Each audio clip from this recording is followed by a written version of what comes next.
اب پھر 5 منٹ کے بعد دوبارہ اس نے موزہ پہن لیا، تو اب جو وضو کرے گا بعد میں تو اس پر مسح نہیں کر سکتا، کیوں؟ اس لیے کہ اس نے موزہ اتار لیا تھا تو اس کا مسح ٹوٹ گیا. تو مسح ٹوٹ جاتا ہے لیکن وضو نہیں ٹوٹے گا.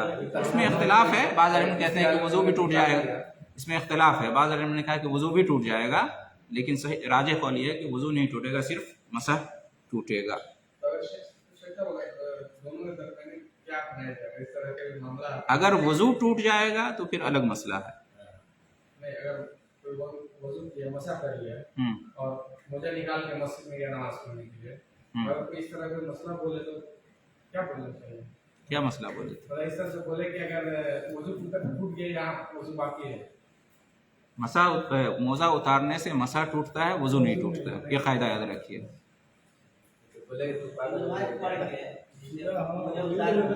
مسا ٹوٹ گیا، وضو ہے، ہاں وضو ہے، آدمی نماز پڑھ لی، ہاں پھر آیا موزہ پہن لیا، اپنا ڈیوٹی پہ چلا گیا، چلا یہی ہوتا ہے. ہاں وہ مسئلہ نہیں ہوگا. ہاں پھر بولنے دیجیے. دوبارہ وقت ہو گیا نماز، ہاں جیسے جوہر میں سے غلطی ہو گئی، جی جی ہاں پھر عصر میں ٹائم ہے، مغرب میں ٹائم، جی پھر ہم اور جاتے ہیں ہاں. مسا کر کے ہو جائے گا پورا وضو کرنا. مسح نہیں کریں گے، پورا وضو کرنا پڑے گا. جی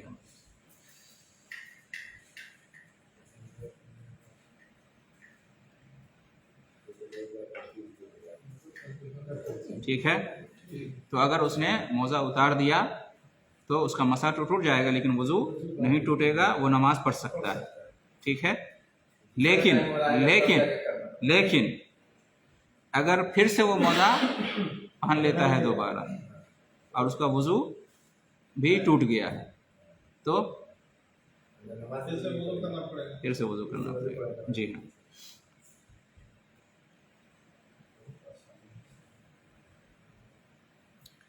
اسی طریقے سے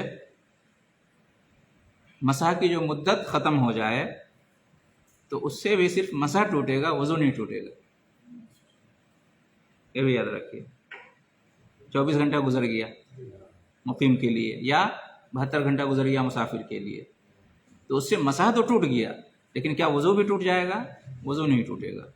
وضو ٹوٹے گا جب کسی حاجت کے لیے گئے، ہاں وضو جس سے ٹوٹتا ہے اس سے ٹوٹے گا. تب ٹوٹے گا، ہاں. پھر سے پورا وضو. ٹھیک ہے.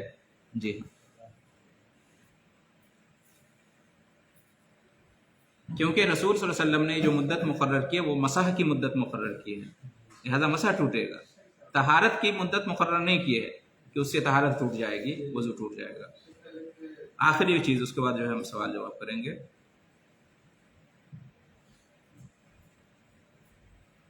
وضو میں جہاں تک پاؤں کو دھوتے ہیں، ہے نا، اگر اس میں سے کوئی حصہ پاؤں کو جتنا دھوتے ہیں، جہاں تک دھوتے ہیں وضو میں، اس کا کوئی حصہ اگر کھل جائے، ظاہر ہو جائے، تو کیا اس سے مسح ٹوٹ جائے گا، باطل ہو جائے گا؟ ایک تو ہوتا ہے کہ اتارنا، ابھی ہم نے جانا اتارنے سے مسح ٹوٹ جائے گا، لیکن کسی نے اتارا نہیں لیکن اس کا موزہ پھٹ گیا مثال کے طور پر، ہے نا، ٹخنا کھلا ہوا ہے. ہاں، یا ٹخنا کھل گیا، موزہ پورا نہیں اتارا، جوتا نکال اوپر سے کچھ نکل گیا، تو اس سے کوئی فرق نہیں پڑے گا، مسح نہیں ٹوٹے گا. ٹھیک ہے، اس سے مسح نہیں ٹوٹے گا. بہت سال پہلے ادھر ٹھیک ہے. تو ہمارا درس اس طرح سے مکمل ہو گیا. 1 منٹ، ہمارا درس مکمل ہو گیا. وقت کتنا ہوا؟ 8:20 ہو گیا، یعنی وقت ہو گیا.